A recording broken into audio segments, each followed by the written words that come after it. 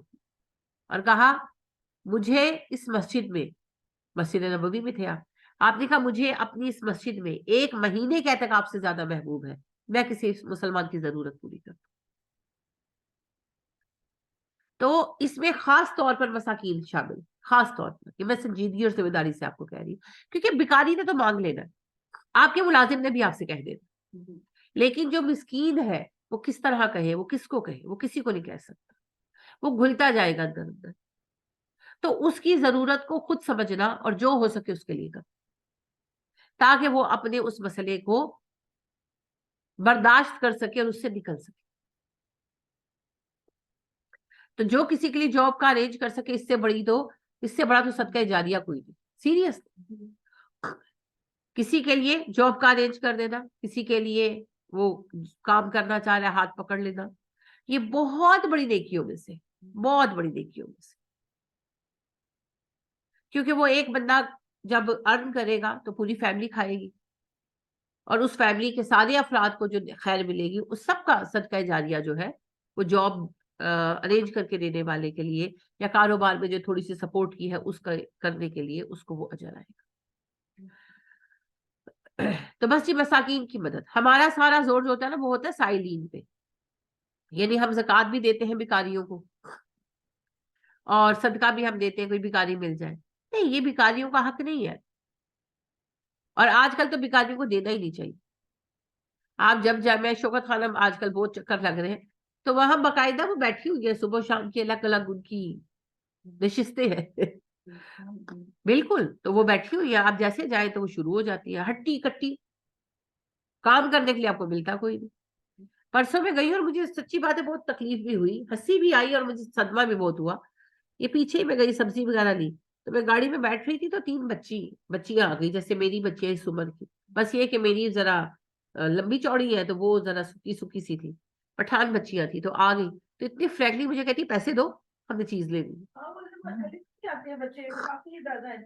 ہاں, مجھے ہنسی آ گئی جب اس نے ایسے کہا نا, تو مجھے ہنسی آ گئی اسپونٹینیسلی.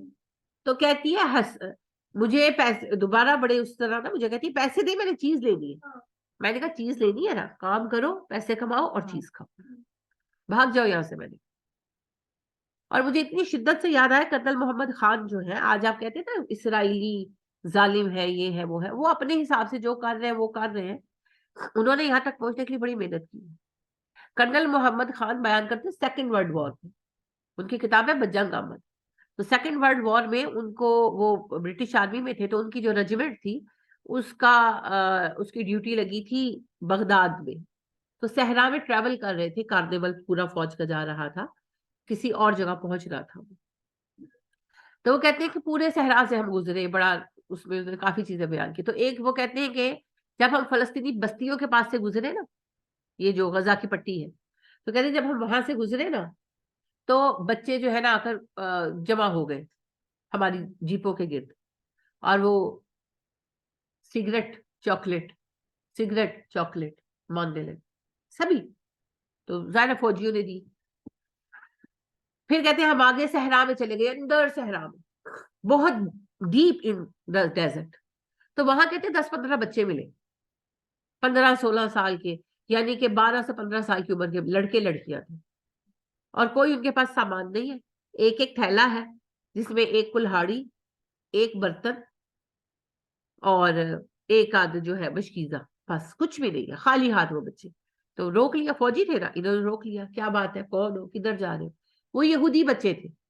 یہودیوں نے کسٹم بنایا ہوا تھا, 12 سال سے 15 سال کے بچے جب ایک یعنی کہ علاقے محلے کے ہو جاتے, تو ان کا بیچ بنا کر 10-15 بچوں کا صحرا میں بھیج دیتے. اب 1 سال صحرا میں سروائیو کرو جا کر, بغیر کسی چیز کے, 1 کلہاڑی, 1 مشکیزہ اور 1 پکانے کا برتن دے کر.